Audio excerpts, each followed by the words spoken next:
Buckingham Palace is one of the world's great landmarks, a magnet for thousands of tourists who gather at its gates to get a glimpse of the house where the Queen lives. But it's not just a home or even a museum. It's a fully working palace where 350 staff call the Queen their boss.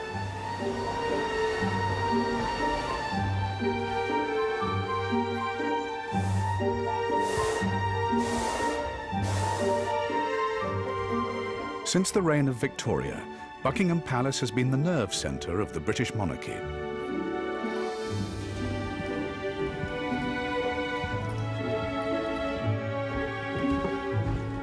The Queen spends more time here than anywhere. It's from here that she directs the business of the royal family. We will see royalty at work and also follow the team who keeps it all going. For the monarchy, this is headquarters.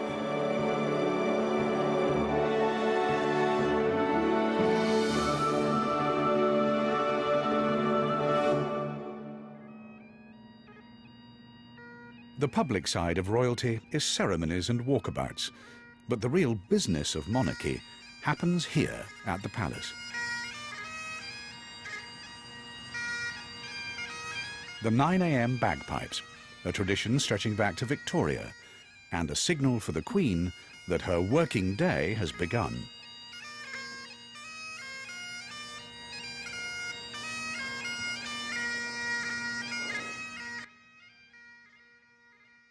Two hours later, the Queen's private secretary arrives to tackle the royal in-tray.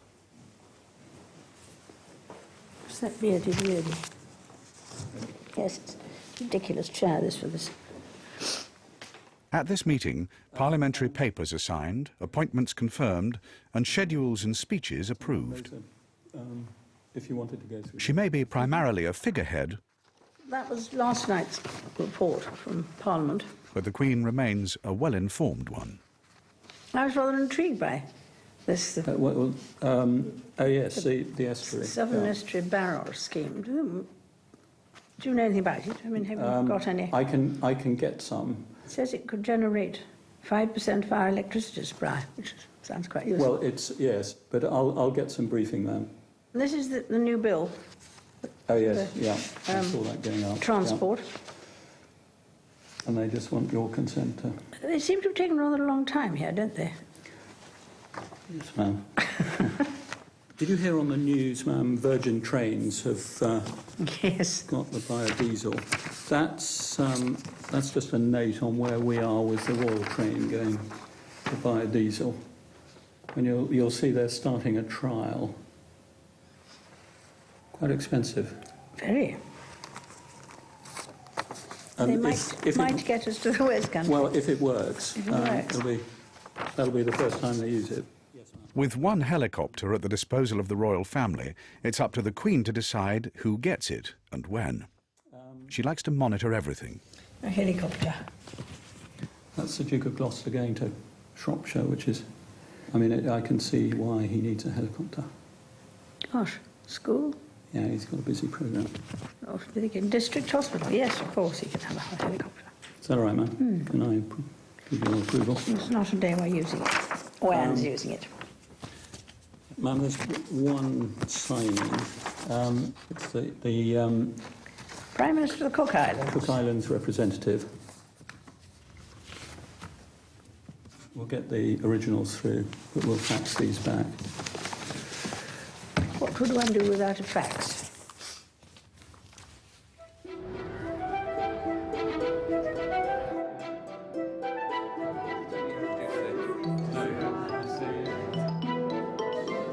The Queen remains head of state in 16 countries, most of them former colonies. And Buckingham Palace is the HQ not only of the British Crown, but of a monarchy that spans the globe. Meeting today in the palace's centre room are the Governors-General of the Commonwealth countries that still call Elizabeth Windsor their Queen. And can I just have Antigua and Barbuda here, please, first? And then Barbados, please. Sir Clifford. Grenada, next, please. As representatives of the Queen, these men and women perform the duties of a constitutional monarch on her behalf. With territories stretching from Canada to the Cook Islands, it's not often that the Queen can meet her Governors-General. There are many demands on her time. Well, I can't go everywhere, and I can't do everything. I'm getting slower and older. Yesterday, the Queen and the Lord Mayor of London attended a lunch at the Guildhall. I've never seen anybody change quicker out of his velvet suit. Because it must have been very hot yesterday to wear velvet, I thought. Cooked by celebrity chefs, the meal included a fish course of turbot with cockles and oxtail. And then we had this ridiculous lunch with all the funny food. Rather than tell me about it. See, I don't like mixing things. So there was a little bit on each plate, plus a bit of fish. And then the Lord Mayor ruined everything because I particularly took the sauce without the cockles. And he said to me, "But you haven't taken the cockles." I got enough sauce, thank you. I didn't like cockles. That was a successful lunch. Well, it went very well. The Queen never voices whatever political opinions she may have, but her commitment to the Commonwealth is well known. She's dedicated her life to the service of this loose association of former British colonies. Today, representatives of one of those, Ghana, are coming to discuss the state visit of President Kufuor. He and his wife will be staying with the Queen at Buckingham Palace. The Queen then leads the President up the staircase and around to the right in the direction of the suite, which will be theirs to occupy throughout the visit. If you'd like to follow Edward. With 1 month to go, the President's team are going through the final details with the palace staff. When you meet her, first of all, it's Your Majesty, and Your then, Majesty. and then Ma'am. Ma'am. Yeah. Yeah. Your Majesty. Ma'am. Ma'am. All right. Right, come on through.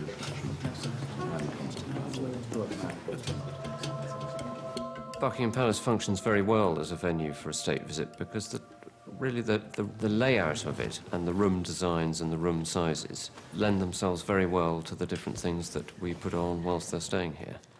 I think they always feel slightly shell-shocked when they arrive. There will be many of us there to ensure that everybody is always escorted, so nobody will have an opportunity to get lost. There is a lot of excitement in Ghana about it. And I'm sure that at the end of the visit, there'll be many questions asked of the President and also of the entourage about how it feels like to stay in Buckingham Palace. Yes. We don't want our visitors to be surprised by anything that they're going to see on the day, and that they can go back to Ghana and brief their president on exactly what's going to happen. They can describe it on paper, that's one thing, but actually having seen it is quite another and makes it much easier. Different set of steps. One thing that's certainly occurred on every piece of the recce for this visit has been, if we are going to different floor levels in any building, including this one, is it possible for Mrs. Kufuor to use a lift? She's fairly all right on her feet, but she's not good with stairs. So we've had to actually go and find a lift at each point, which we've managed to do so far anyway. After the lunch, then, the Queen will lead the President through into this room. Royal etiquette can be rather unnerving, but the Queen's comptroller, Colonel Ford, is at hand to offer helpful pointers to the Ghanaian team. But excuse me, our data protocol is he normally hands over the gift of the President to present. There is no handing over of gifts, it's simply a viewing. They're really just on display. These arrive in advance of the visit, I would suggest. Yes. And they're all laid out on a table, and it's simply a walk past. There's no actual giving. Oh, I see. It's a viewing. It's already So done. at what point will we hand over the gifts? Well, you'll come in advance. To us, what would help us is if you're... The visit marks the 50th anniversary of Ghana's independence from Britain. Behind all the ceremony, though, there's a serious diplomatic message. The Queen is saying to us, to the President of Ghana, and to Ghanaians, keep it up. You're making it, and we're proud of you. That's how we see it. That's what it is. That's the significance of the visit. In the blue? Not necessarily. Not. I think from here, we'd like to show you a sample of some of the bedrooms and the communications room on the principal floor. Can I just add one thing? Can we avoid mobile telephones, avoid bringing in computers or laptops or anything like that? Yeah, so phones definitely switched off in here, or certainly on silent mode, and certainly no answering of phones during the course of the banquet. It is a formal occasion. The Queen is the host, and there's a certain dignity to this that we would wish to preserve. During banquets, guests have been known to have conversations on their mobile phones.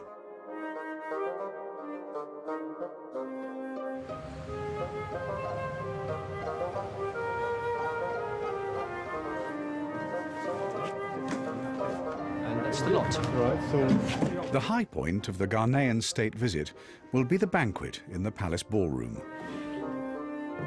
The yeoman of the cellars, Robert Large, is making sure his wines will be in perfect condition. at present the temperature is very, very cold, so it is necessary for the wine to be here for at least a week to reach a very comfortable room temperature, around 16 to 18 degrees. This is from government hospitality. Because it's a government function, state visit, it comes from their house, and so we don't have to pay for it. Built in 1703 as part of the original Buckingham House, the cellars are the oldest part of the palace. In the cellars, we have around 25,000 bottles of wine, so quite a lot. All our wine are very good quality wine, and the white Burgundy that we'll actually use for tomorrow for the banquet is one of the best white Burgundy in the world.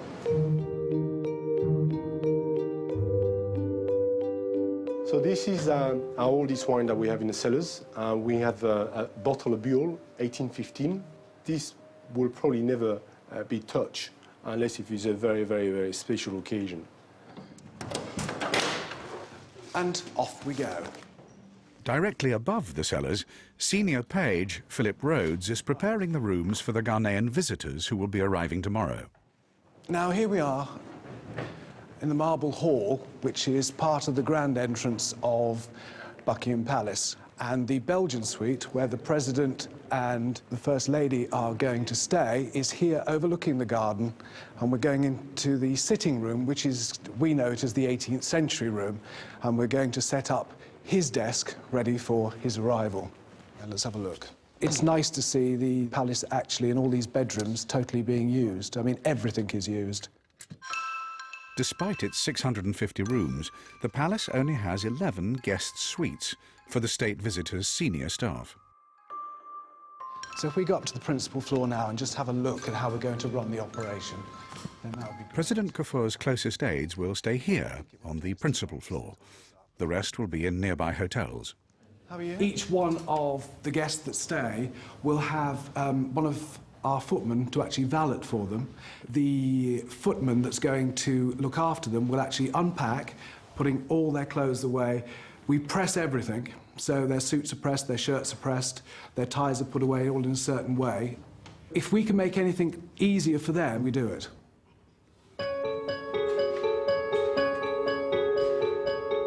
There will be 169 guests at the banquet in the palace ballroom.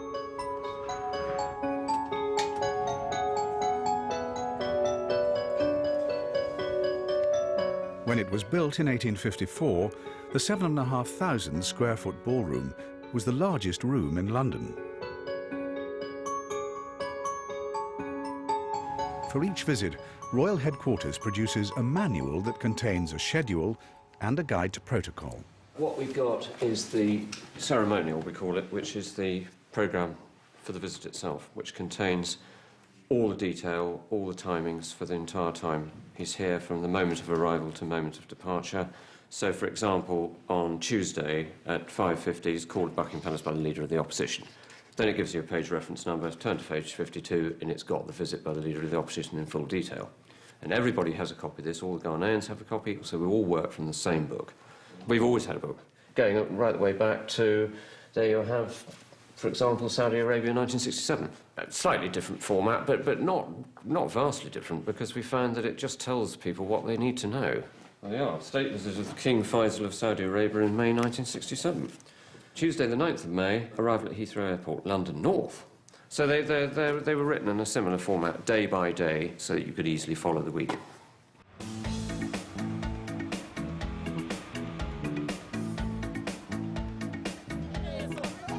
For Britain's Ghanaian community, the state visit means party time. Big crowds have turned out to see the formal public welcome. Thank you so much, the Queen, for inviting all of us to England. And I have wanted to see the Queen since I was a young girl, and I've come to London.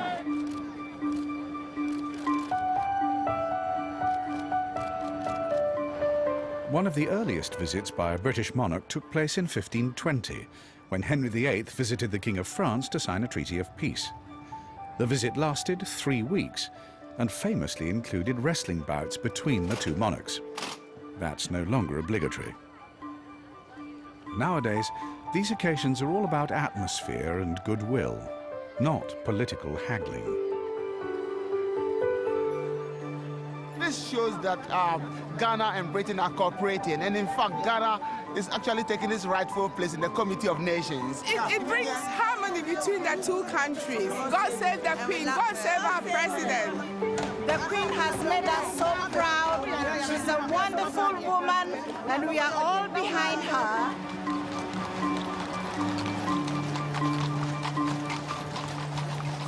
In the palace kitchens, royal chef Mark Flanagan is supervising the arrival lunch. John, you're going to have to...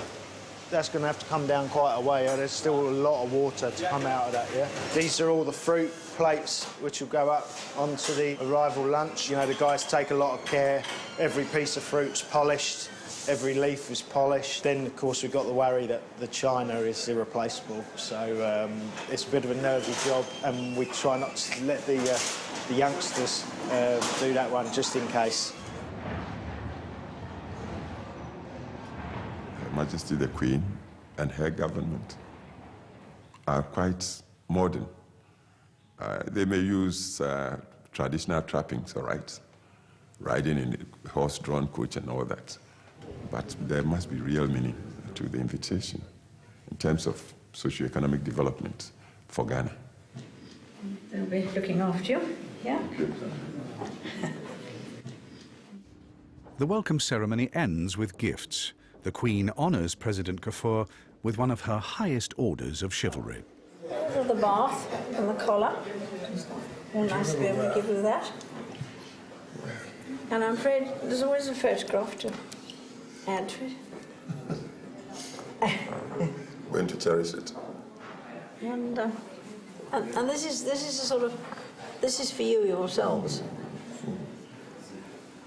Which you might be able to do some toasts in or something. I'll be tempted. Everyone expects the palace to be perfect, not least the staff themselves. You can never be good enough. There's always a margin for improvement.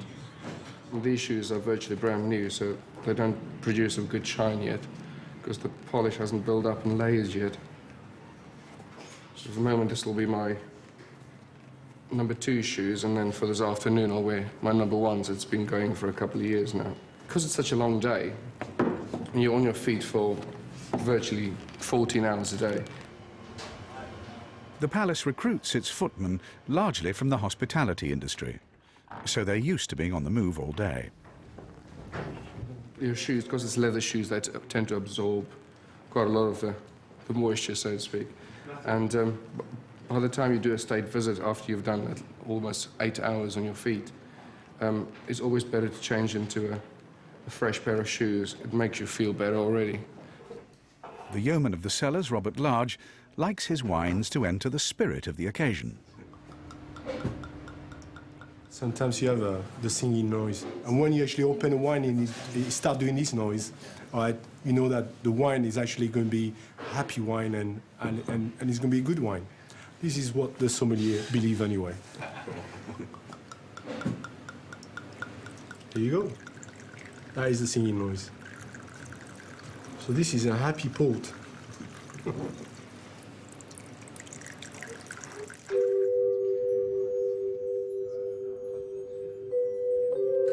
I think Her Majesty is coming very soon. She should be due to view the table at 6 o'clock, so she should be around very shortly. All pretty colours for you.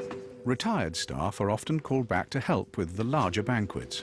It's much closer, compact them. Closer. Yeah, compact them so they don't take much space. Sometimes they can be a little rusty.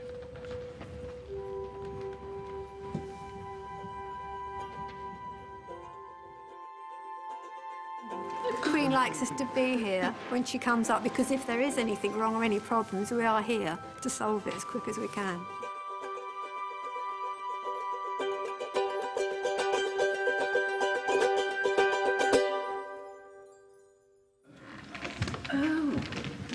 Well, it was very impressive. Well, it was very worrying. It was much fun for beating out the whole decoration. Did you manage to find all the roses? Those are specially nice, the ones in The big one, they're scented as well, very slightly, not over-scented. That's right. That's very nice. So I don't know whether they have lots of flowers in. They have these very... I think they have the exotic flowers. We tried to discover in case there was a flower of Ghana, but we couldn't find out. So we think it's things like strelitzias and ginger flowers. Yes, I think... Because I think it's so hot out there. Yes, I think so. So that doesn't work here. No, no, not at all. The boss's eye for detail keeps the staff on their toes. At the back of the ballroom, she's noticed a new experiment with the lighting. Or those different, those new ones? We got these last November for diplomatic reception, Mum. Ah. I can light this one up if you want to have a look. See. And they're off the main seat, are they? No, it's battery. Batteries? Yeah, Oh, they look very nice. don't they? Charge up. 4 hours. Well, that's 4 hours I'll do that. 4 hours. Well, hopefully we won't be here for 4 hours. I hope not.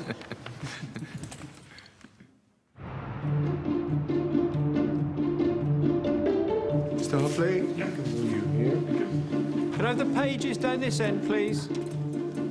OK, gentlemen, can I just start by saying, when the menus go on the table, can you make sure that nobody takes the menus off, either before or after service? Now, the first course is fish, which is served with a white wine sauce. But if one of the guests should suddenly elect to become a vegetarian tonight, we do have a vegetarian course. When the pudding is served, you pour the champagne.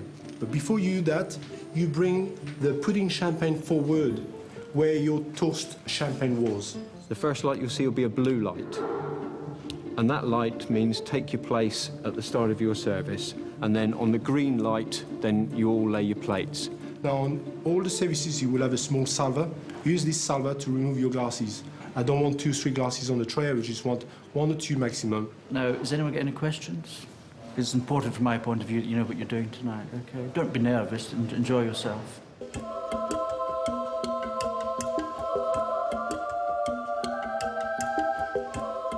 The government has approved tonight's guest list, but the palace sets the dress code. White tie, national dress or uniforms for men, ladies wear long. I was a little sceptical because my au pair took the call. He's male and Swedish, and he's kind of casual, laid back, and he didn't believe it was the palace, and so he joked with them. In fact, he's hoping if Miss Winpenny is watching this, he apologises. The Duke of Edinburgh is going down to collect the Ghanaian president and his wife from their suite on the ground floor. He'll then bring them up to meet the guests in the state apartments. But he has a problem. Ghana's First Lady needs the lift, and it's broken. Delay.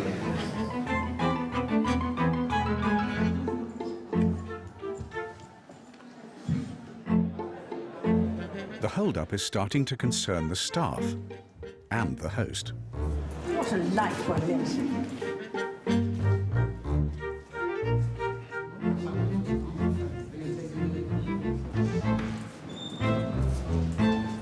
Sorry.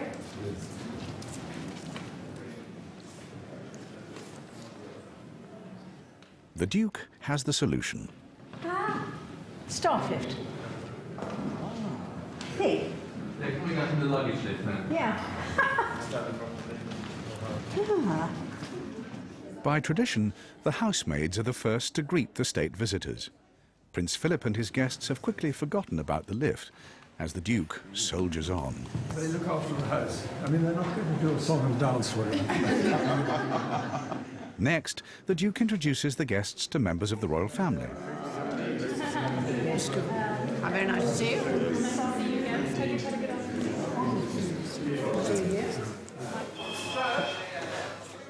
The delay with the lift is good news down in the kitchens. Dinner is not quite ready. Running about 18.5 minutes late, so we've lucked out. I'm telling you now, we have this one right. They were running about 20 minutes behind time, which, to be perfectly honest, suited us just great. You see that lamb that's sat there on the right-hand side? It's just going cold. We're going to have to put it through the oven for longer. Get it up there, keep it hot. Yeah? Upstairs for thinking, downstairs for dancing. Come on. React, guys. I want all the garnishes up.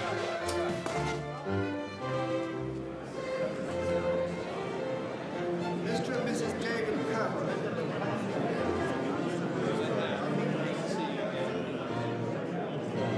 Mr. Hugh Brushy, Miss Anika Santra. The Prime Minister and Mrs. Tony Blair.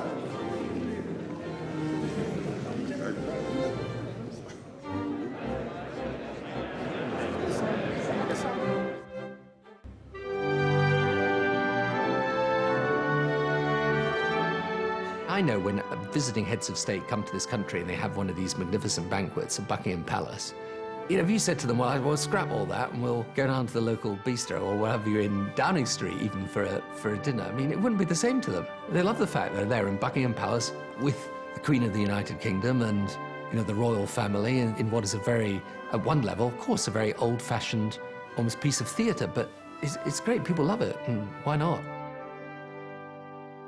More tomatoes? Okay, we're starting now, yeah? Lovely, let's rock and roll. Mark, can I help? Thanks very much. Cheers. Okay, guys, President Ghana's just starting his speech now. I'm grateful to Your Majesty for your kind invitation to me and my wife, Eliza, to pay a state visit to the United Kingdom. Ghana is also proud, Your Majesty. Let's go. Come on, the last one's the best ones, yeah? Yeah. The President's still speaking, and we finished, so we're good for time. We were lucky they were late, and it always pans out that way, and you make it by the skin of your teeth.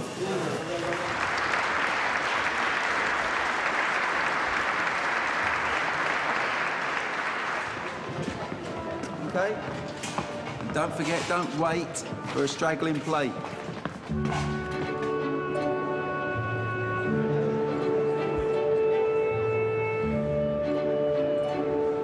It was actually quite relaxed, quite enjoyable. They are brisk eaters in the royal family, I think, because, you know, if you left your food in the plate, somebody whipped it away. So I saw my neighbour's plate being taken, and I was thinking, it was quite tasty food as well. You know, it was well cooked. And I was sitting next to one of the ladies in waiting who said the immortal words, "The food always tastes cold when it's on gold plate." So, you just relax for a few minutes. North or south of the border, the Queen favours Scottish after-dinner entertainment. Well, traditionally the pipers provide the final entertainment on the evening. Tonight we've got 12 pipers from the 1st Battalion Scots Guards, and they will play a medley of tunes round the table for the Queen and all the guests.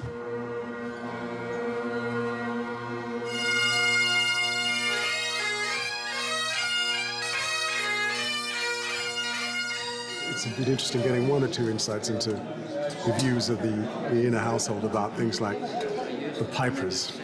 When they trooped in, I had this groan saying, "Oh no, here come the bloody pipers."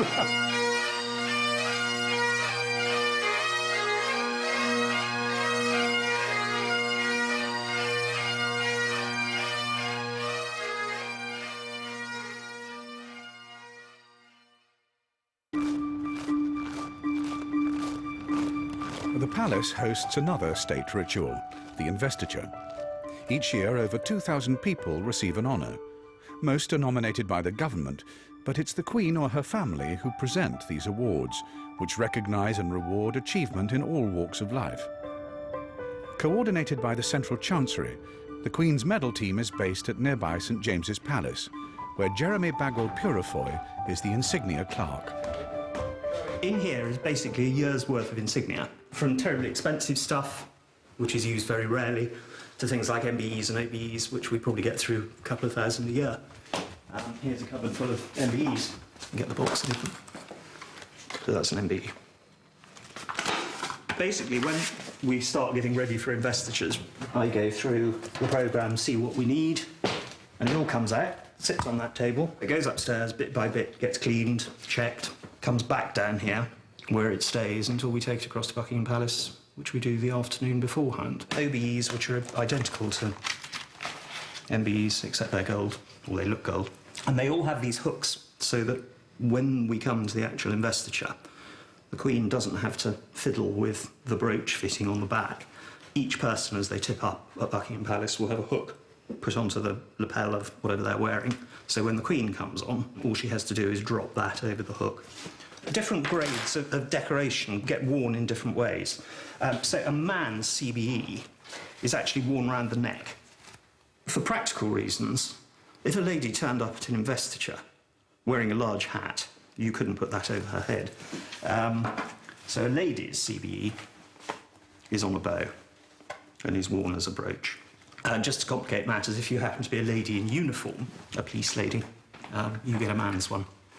The Order of the British Empire, it's a level of achievement. The bottom is an MBE, then you go to an OBE, then you go to a CBE, and then you go to a KBE, which is a knighthood, which is like that. And in fact, there is going to be one presented on Wednesday. And the top level is a GBE, which is very, very rarely awarded. And this is the highest level of the Order of St Michael and St George, and that costs thousands. Handmade, hand-painted, enamelled, precious metal. An MBE and OBE is plated. That's solid. This is all pre-computerisation. Every person that got an award had an index card. There you go, John Winston Lennon. It tells us what he was, which was an ordinary MBE. He got it on the 12th of June 1965. He came to an investiture at Buckingham Palace on the 26th of October 1965. And on the 26th of November 1969, he returned it to us for various reasons. There are some 20 of these investiture ceremonies each year at Buckingham Palace. The Queen regards them as one of the monarchy's most important duties. 1 CB Civil Division, 4 Ladies CB Civil, 1, 2, 3, 4. Queen's Volunteer Reserves Medal, Star. 278. And 27. This is the Queen's sword, which she uses at the start of the investiture to dub those that are becoming knights. It's the Queen's father's sword. So it's a significant sword.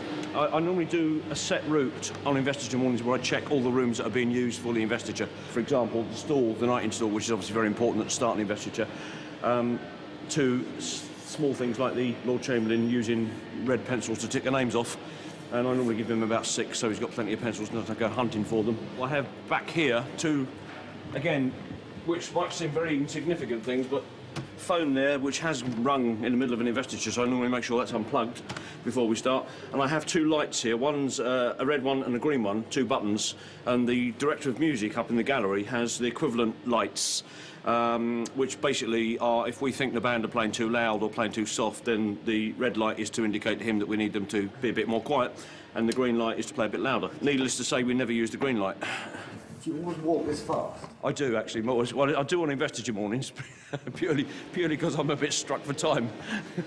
I'm the page of the chambers, which I suppose you could class me as a senior butler. So I'm a bit like a cross between a stage manager and a sergeant major, I suppose. Morning. Morning. Morning. We have the wheelchair machine. So just give it just a very small test. Well, I won't take it all the way to the top, but I affectionately call this our white knuckle ride.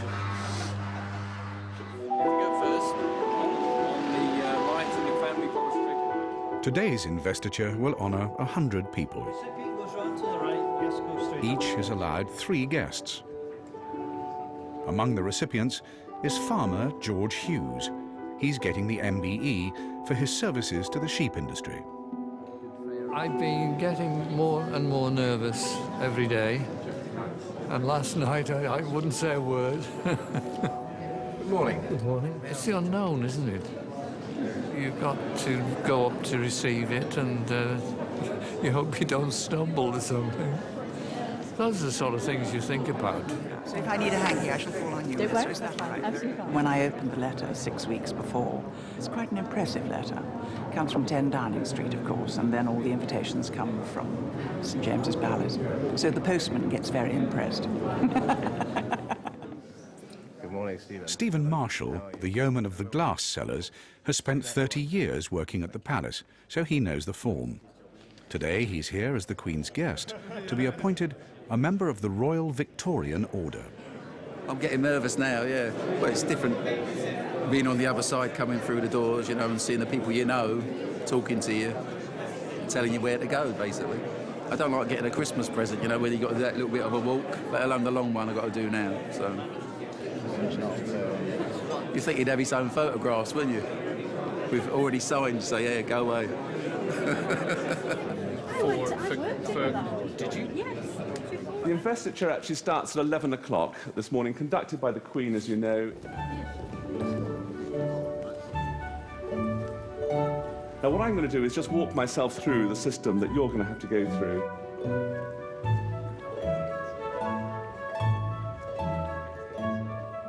Directly in front of you is Rear Admiral Colin Cook-Priest, gentleman usher to the Queen, who's your last safe port of call.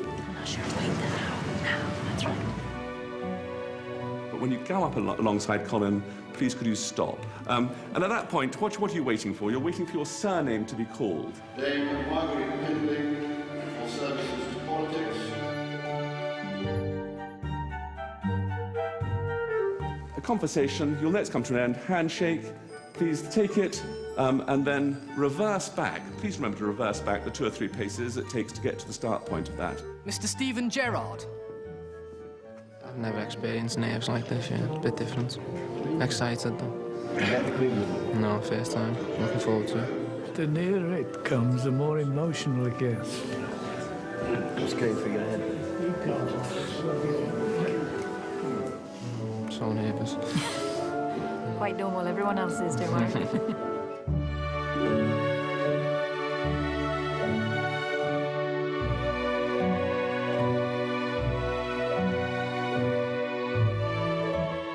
The Royal Victorian Order, which Stephen Marshall is receiving, is in the Queen's personal gift. Most other orders are nominated by the state. It's really good to see you today. How are you? How long have you been around? 30 years. 30 years. I think this should almost be a second long service award. Mr. George Hughes, for services to the sheep industry in Wales. Good morning, Your Majesty. Very glad indeed to give you this. That's very kind of you. And you're working. You have your own business, do you? Yes, a small farm now, semi-retired. Still keep the sheep, though. You keep your sheep, do you? Yes, I've got South Downs, Have you? Yes. which were, there's a flock at Sandingham until the war. Yes, indeed. That's right. No animals now, sadly. No. But it's going well, is it? I'm doing all right? It's farming's not easy.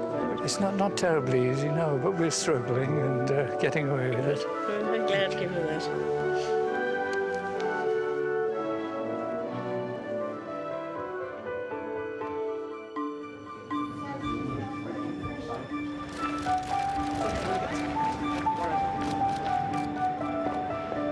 That's it. We're done. One last thing to go away. The cushion.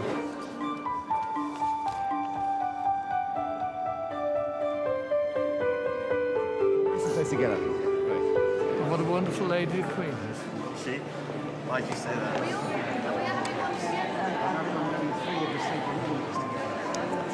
No one else could reduce me to what I feel at the moment.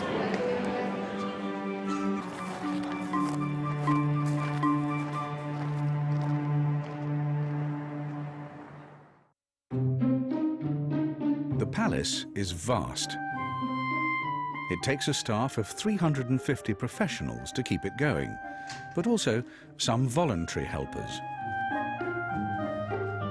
The job of dealing with the 27,000 letters sent personally to the Queen each year is handled by her ladies-in-waiting, unpaid royal companions. Saturday is your special day. It is your birthday. It doesn't quite scan, does it? May the sun shine bright from morning till night. Here's to many, many more. From Katie Barton. I think that's rather dear. Very nice. Do you think it's the trouble these children take? It's terribly nice. Katie will be told that the Queen was very touched by her poem and thought it was very nice of her to write. And thanked her for her good wishes. Every single one will be answered. All the rather significant ones like that we will put on the system because they might well write again. And then you don't repeat the letter either, which is very important. I think she likes people to feel they've had a personal reply. And even if it is one removed from the Queen. Write to her. Yes. The least, really, that we can do, or the Queen feels that she can do, is to write back personally. They're her letters. Yes, that's quite true. And so we're trying to write back for the Queen. Some birthday cards play, as you open them, they play, "Happy birthday to you," and you can't think where it's coming from. There's a chorus of happy birthdays going on around the room, and of course it's the card in your hand. So we learned how to break it, because every time you looked at it to get the address, and so.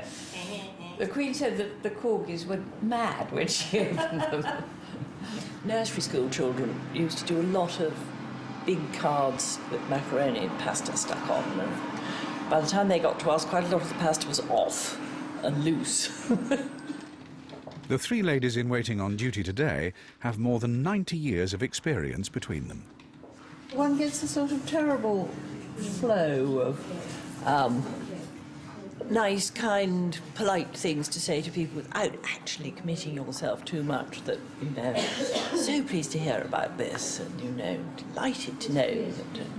And a very good line about the Queen is very touched by your kind thoughts, which covers an awful lot without saying, you know, no, she won't. And a lot of children are very kind. They ask her to their birthday parties.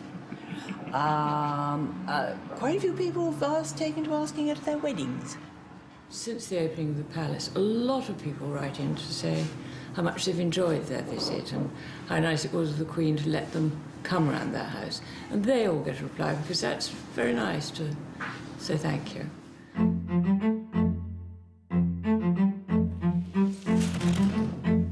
When the Queen goes to Balmoral for her Highland break, the palace state apartments are opened to the public.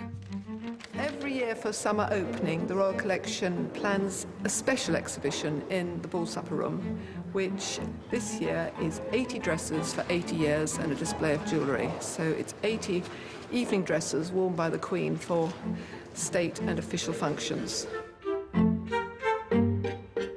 The show can't open without the Queen's approval. Embroidery on more. And they weigh a ton, too. I'm sure they do, man. That one must be quite... It's difficult to see how one would think oneself, of seeing oneself 80 times over, things that carry lots of memories with them, really. I think she was intrigued to see it, as I think everyone will be, actually. The Queen's wardrobes have been stripped bare of her gowns, many the creations of her favourite designers, Norman Hartnell and Hardy Amies. There are 80, yeah? Yes. Only one of the cupboards are empty. I think you've got them right, more or less. What, to where they were worn? Where they were worn, where they were made. But there are one or two It's not gaps. very difficult to say, show where they were made. Well, for which they were made, rather. Yes. Yeah. And then just through here, we've got, just as usual, the insignia display, but this time it's... Next door to the dresses, the Queen's orders and decorations are on show. That's presumably a sort of Maori pattern, is Yeah. it? The Queen, like her father and grandfather, has always been a stickler for the fine details of royal insignia and uniforms. Mimosa. No, the man who made it. Oh, She sets a high standard for everyone else to match. But not Benny. No, he's not Australian. But an Australian makes No, it. it's the Australian. It's called Stuart. Is it on the back?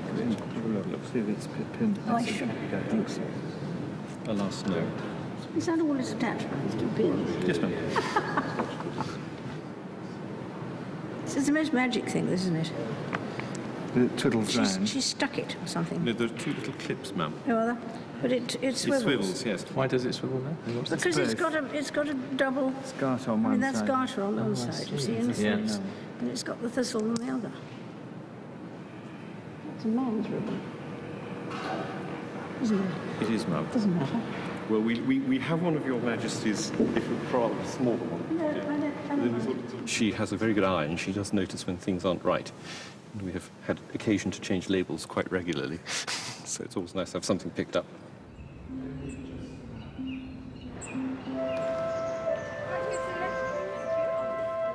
While the rest of the palace functions as normal, 400,000 people will pay to walk through the state apartments, raising £6 million towards maintaining the royal collection.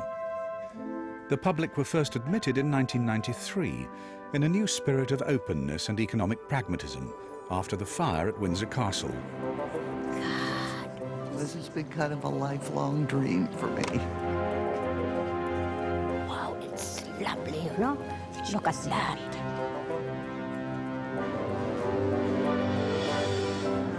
She's quite glamorous. Yes, she is. You know, because I just remember her more from the more recent years. And when I saw some of the pictures, she's beautiful, like a beauty queen.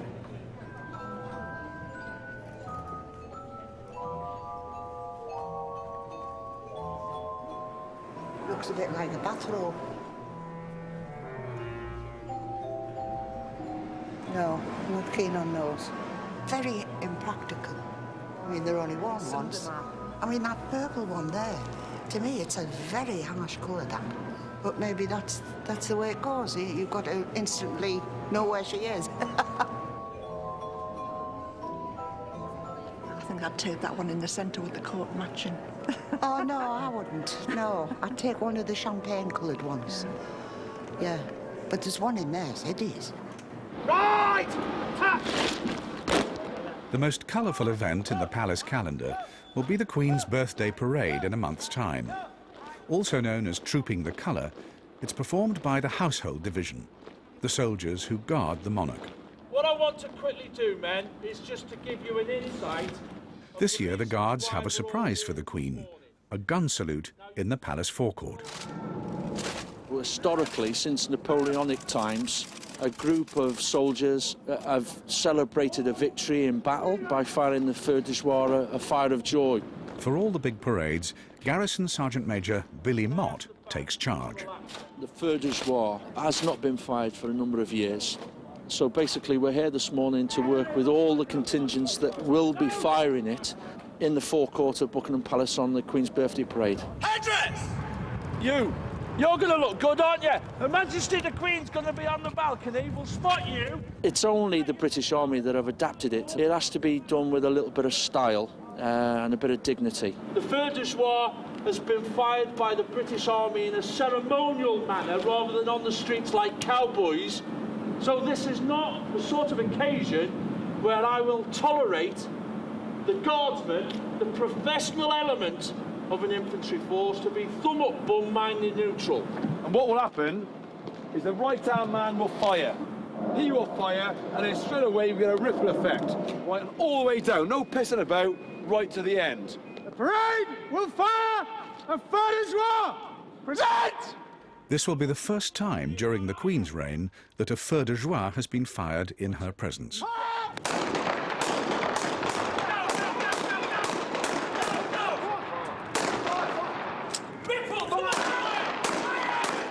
To prevent a catastrophe, blanks will be used.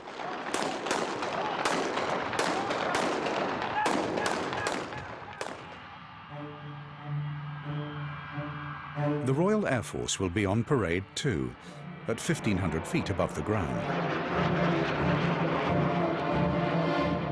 3, 2, 1, hack. 1200 Zulu. Welcome to you all. For those that don't know me, I'm Group Captain Bob Judson. I am the station commander here, and it is my privilege to be the formation leader for this great event that we're putting on. What are we trying to do? We're trying to go over Buckingham Palace on Saturday, the 17th of June at 1200 Zulu. I say again, Zulu. It's a big formation. 40 seconds between elements at 280 knots when you start getting to the main body of the formation equates to 3 miles. The flypast on the same day as the Troop in the Colour represents the Royal Air Force's annual tribute to Her Majesty the Queen. This year is particularly special from the point of view it's much bigger than it has been in the recent past. It's 49 aircraft that will actually be overflying at the palace, and that is one of the biggest ones we've done for many years. That is what it looks like. It's enormous. Oh, the planning stage of it's been going on for some 6 months. It involves a huge amount of coordination because a flypast such as this, which is nearly 24 miles long, will actually take a great deal of organisation, not only to put it together, but also to put it into the airspace that we're going into, which is all around London, the busiest airspace in the world in many ways. It's a real challenge.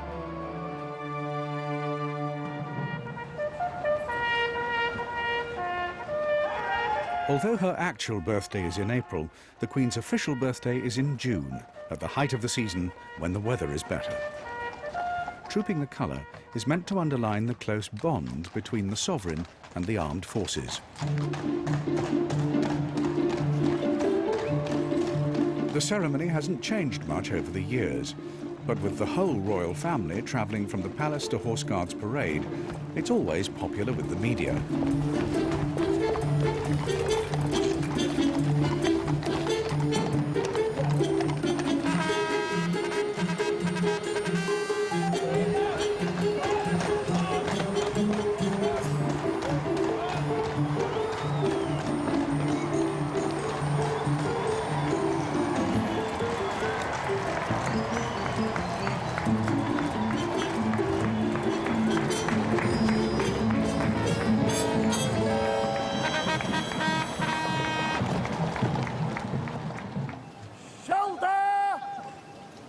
Every year, one of the 5 regiments of foot guards troops a regimental colour in front of the monarch.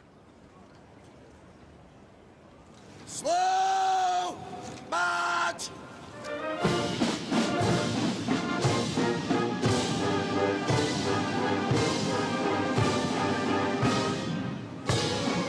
The Queen will come back up here, having arrived back at the King's door.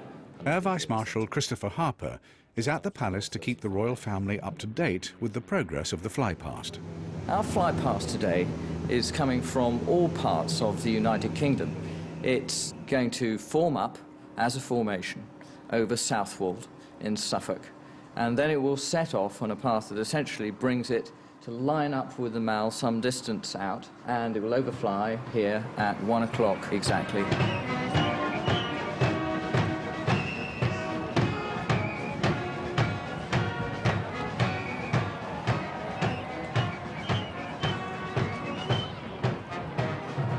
Well, that's extremely good news. Is AOC1 Group in good heart and happy with the way everything's shaping up? He's chipper. I'm delighted. If he's chipper, I'm chipper.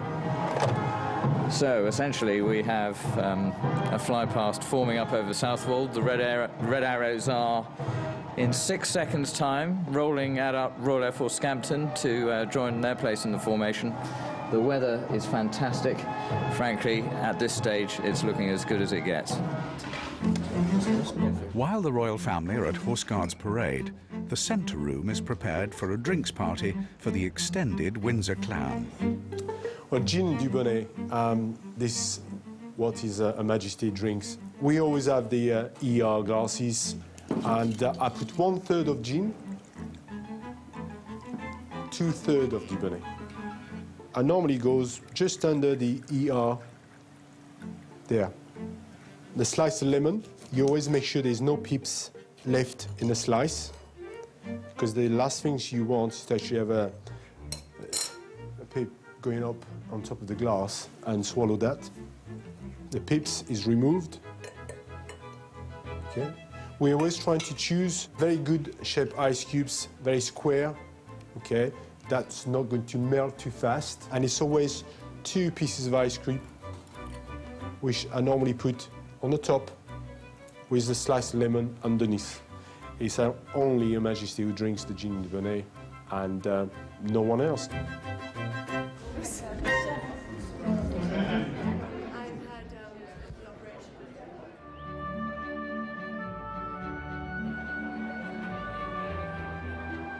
thousands have turned up to see the Queen make her annual birthday appearance with the royal family on the balcony. Inside the palace, 25 members of the House of Windsor have dressed for the occasion.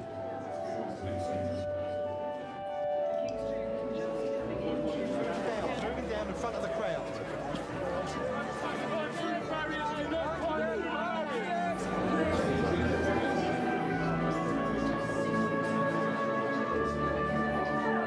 It is a wonderful, wonderful occasion, and it's done so well.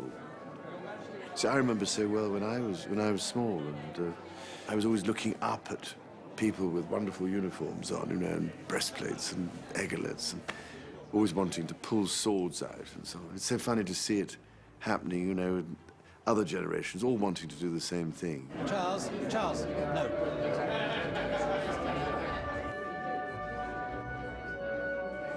It is a wonderful family occasion, but it's also a great, I think, day in the English summer.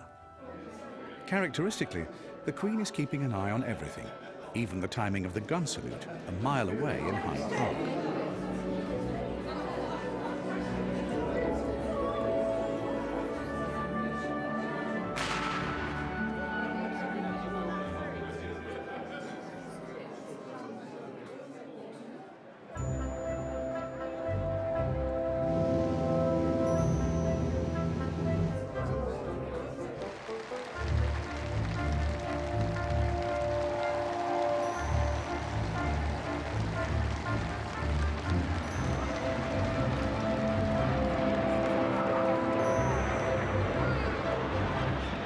It's going extremely well. The Battle of Britain Memorial Flight has just overflown Buckingham Palace, exactly on track, exactly on time.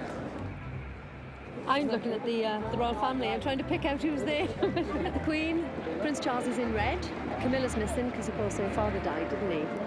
And Harry is stood behind. Beatrice is next to the Queen. Oh, yeah, I see Harry. Oh, yeah.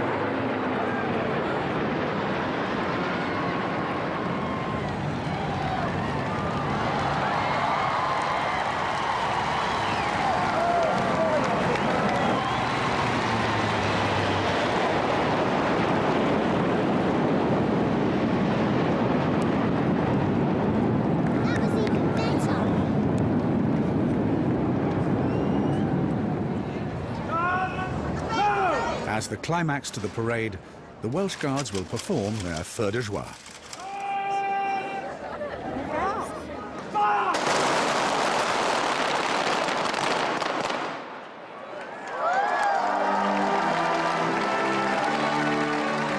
Over 2 centuries, Buckingham Palace has evolved into an office, a state guest house, a banqueting hall, a museum, and the principal platform for state events. It's the occupants, though, who draw the crowds. The real allure of this place is not the location or the art. It's the fact that this is a working palace and a royal home.